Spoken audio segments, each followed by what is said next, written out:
Welcome to this episode of the FU Show, episode number 4.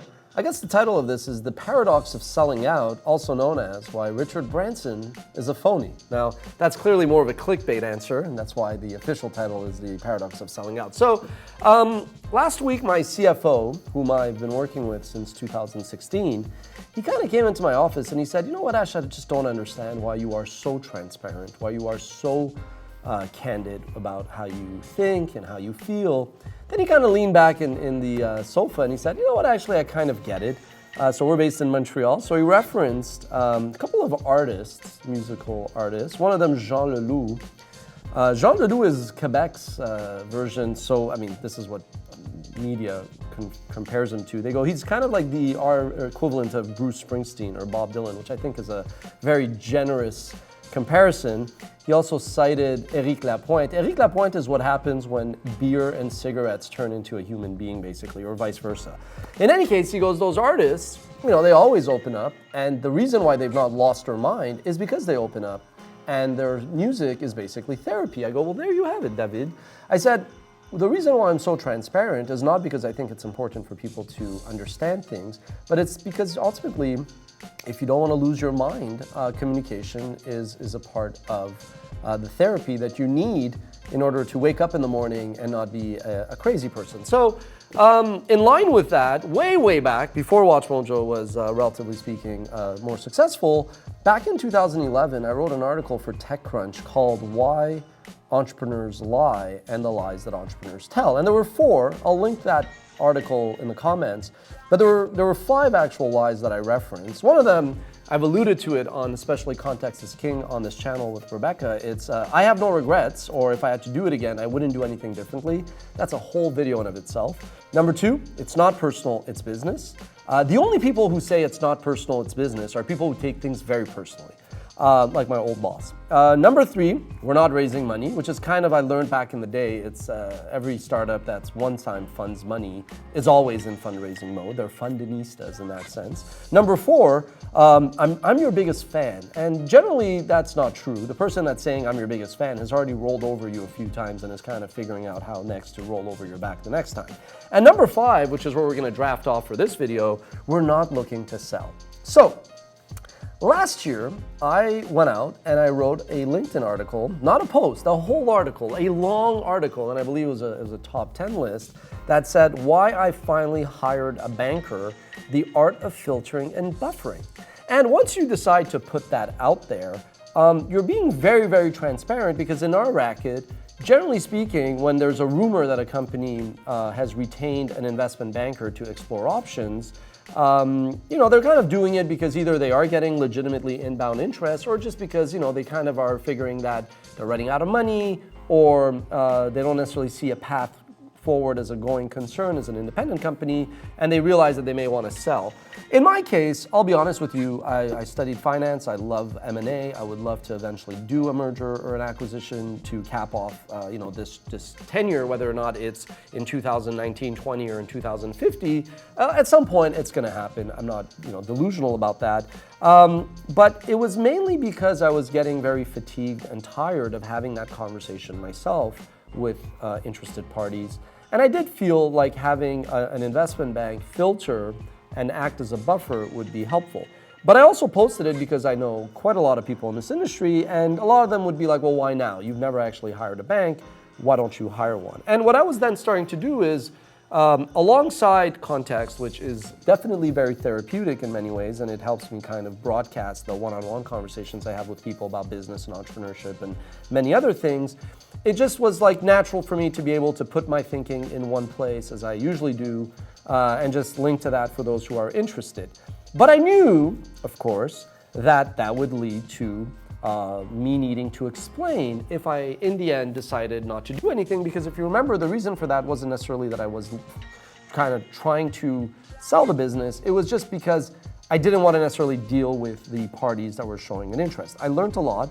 There's going to be a follow-up video on, like, you know, things I've learned, the good, bad, and ugly of deal making. And ultimately, M&A, it's you know, to paraphrase Al Pacino in Any Given Sunday, it's a game of multiples. There are times when your industry is in a kind of bullish period and your company is hot, And at that point, your multiples, the multiples that investors will and buyers will bid on $1 of revenue and $1 of earnings, expand. And then there are times when those multiples shrink and you're worth less, even if you may be making more money.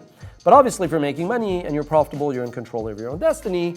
And fundamentally, it's not even necessarily about the multiples, or the multiples are determined by just demand and supply.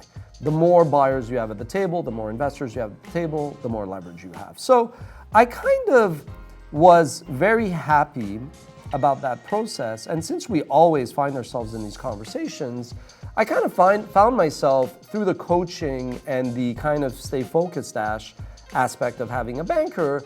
Inadvertently, I found myself actually handing off some of the leads that would come in to the bankers, who would then kind of, talk to these parties, and we were kind of heading down towards a transaction. And as much as I'm the consummate entrepreneur wanting to be independent, I was kind of resigned to the idea that, look, if there's a home for WatchMojo that will allow us to do more, and I wouldn't have to, kind of put up with some of the things that were a bit more frustrating about the business, I was content. I was like, fine, I was willing to accept it. It was the end of the year, but more importantly, it was the end of the decade. I felt like, I needed more challenges, whether it was with the company or without, so I was gonna do it.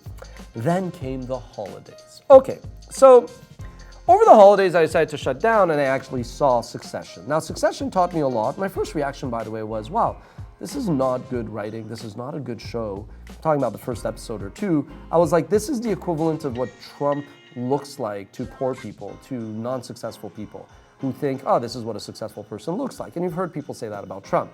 But then as it got better and better, I saw a lot of parallels. The whole theme of Succession, I was like, yeah, you know what? Eventually, you need to find a home for your business. But then there was a line, and it's weird, but there was one line that made me change my whole outlook, and it hit me like a ton of bricks. And it's basically when Logan Roy turns and says, it's just a game.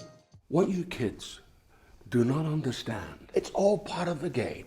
Oh, it's all part of the game. Come on, everybody. It's a rootin' tootin' super fun game for all the family. Step right up.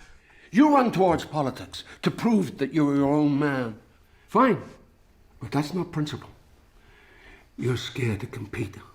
What I'm about to say, I will caveat by saying that it applies a bit more to media and specifically content. I think in the tech industry, where you have to be number one or number two, and you're always a lot more susceptible to innovators' dilemma, I think you may be more inclined to sell because there's always a faster blender. There's always a more potent fax machine. There's a more relevant search engine, and so on. But in the content game, as I've alluded to, you just have to really enjoy what you do. You have to be able to tell stories. You have to be able to just be good, and good is subjective. But if you have an audience and they care about you, and you have a community that tunes in every day, so to speak, then I feel that you have all the runway that you want.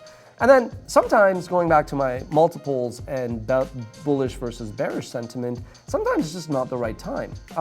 Last year, one of my industry friends at Tubi, he had allegedly an offer from Viacom. And then I'm gonna assume, not part of any private conversation, but I'm gonna assume he decided to balk on that, and Viacom bought Pluto TV. A year later, Fox came knocking, allegedly offering even more money. Not saying that money's everything, but it's something. It's a bit like when you're an athlete and you decide to retire or not, you have to be comfortable with that. It doesn't really have to do with how much money you've made or how much money you're foregoing, it's just the feeling you have.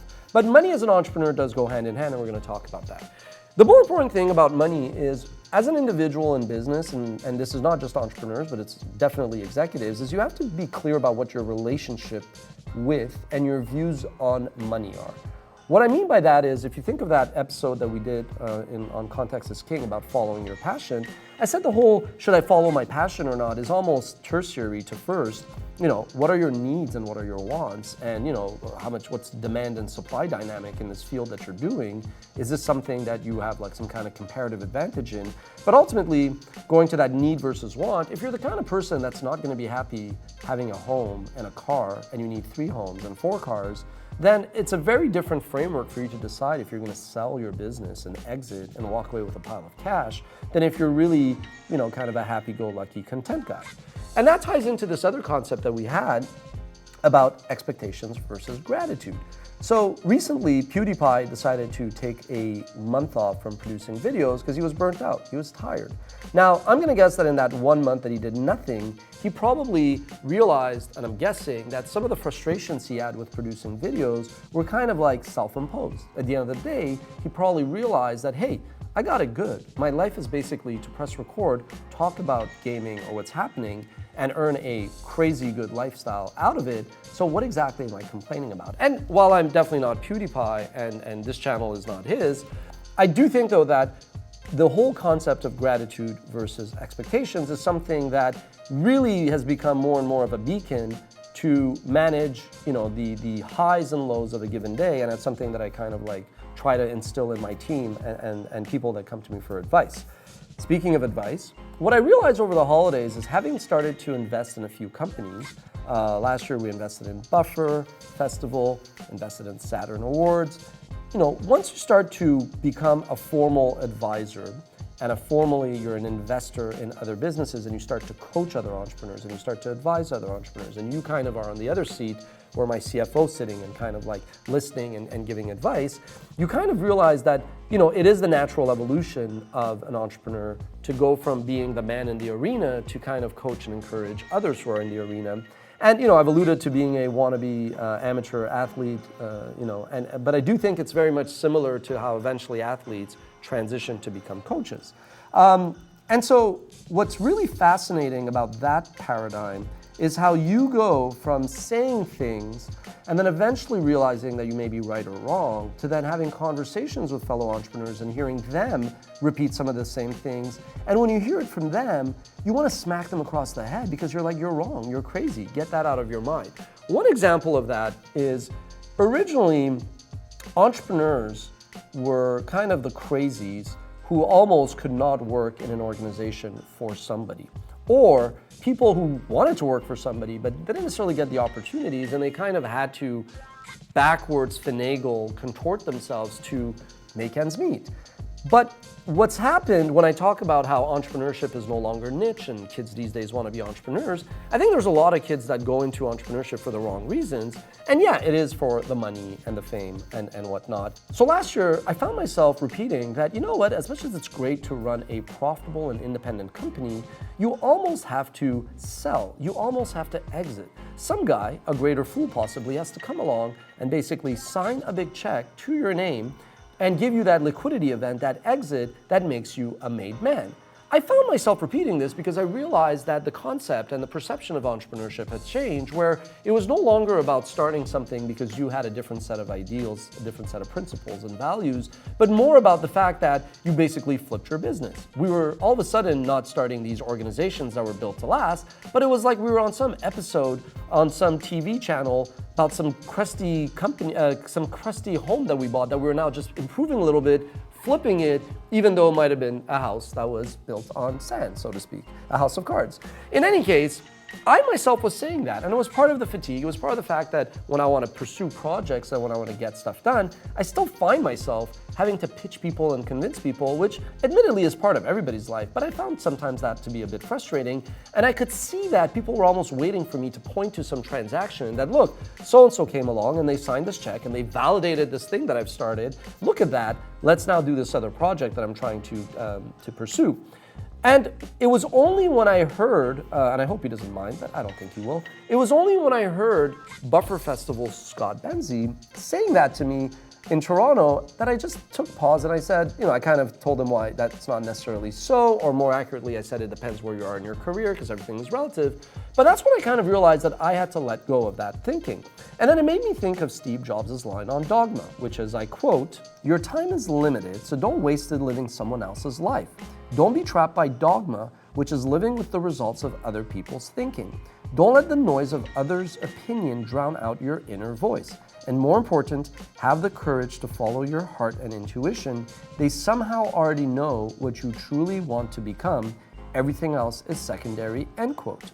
So Steve Jobs was really a great sales guy. He was really, he had some wonderful sayings like that, and I've referred to many of them. And so some of the stuff I say on the show, obviously take it with a grain of salt. They're meant for effect, especially the following sequence. So I feel like venture capitalists, because of just the sheer amount of money that exists out there that needs to go somewhere, have been flushed with capital, and they've kind of thrown it at entrepreneurs for half-baked ideas. And I think the 2010s will go down where it was a lot about growth over profits, invest now, ask questions later.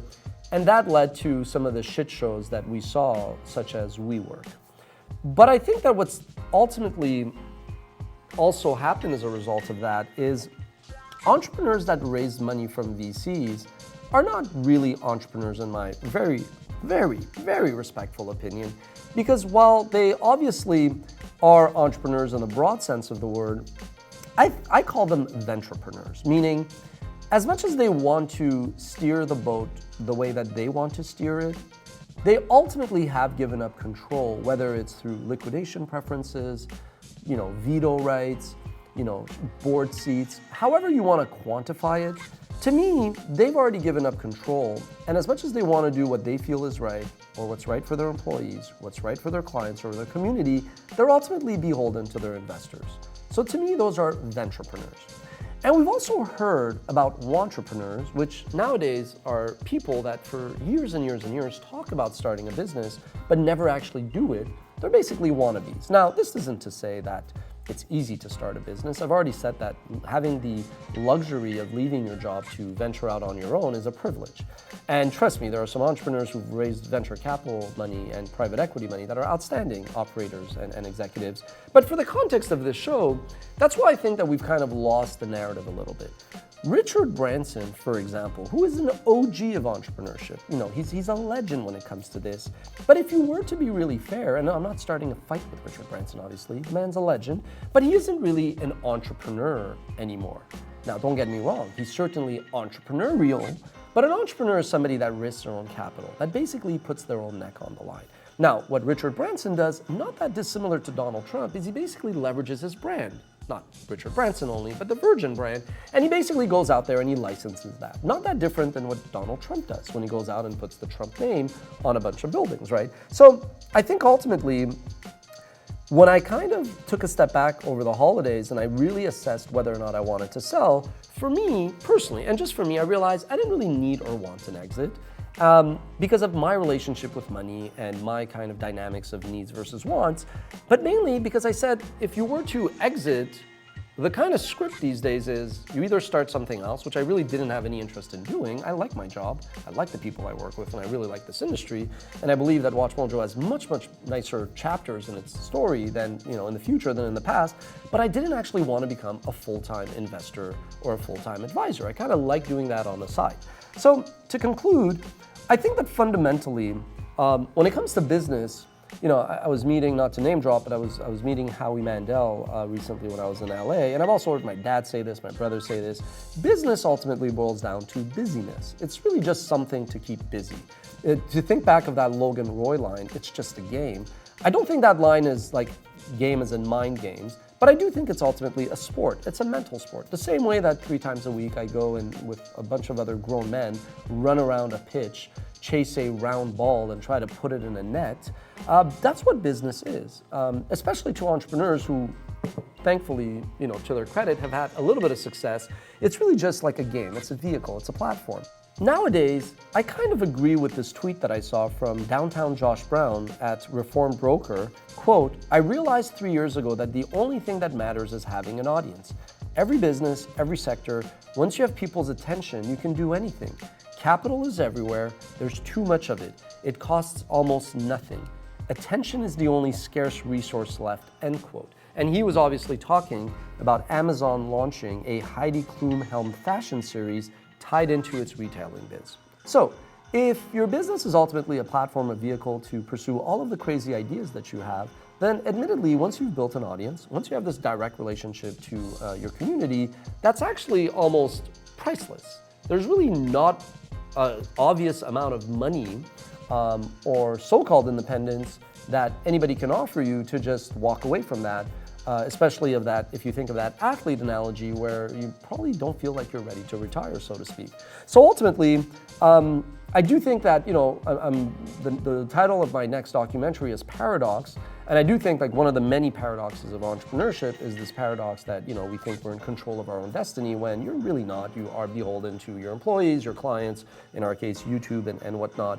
But ultimately, if you do want to stick to your guns, and if you want to stick to your principles, and you don't want to just burn your playbook to just chase the institutional imperative, then I do think that, if you're a true entrepreneur, you'll probably want to steer the ship for as long as you can.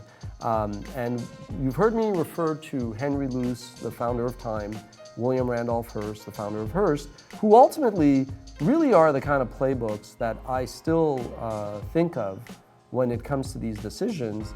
I think if you really, really are an entrepreneur, and I'm not talking about the heirs of Hearst or the successors at Time Inc., but if you really are a Henry Luce and if you really are William Randolph Hearst, you kind of want to, at the end of the day, be the person who sets forth, the values, the framework to make decisions.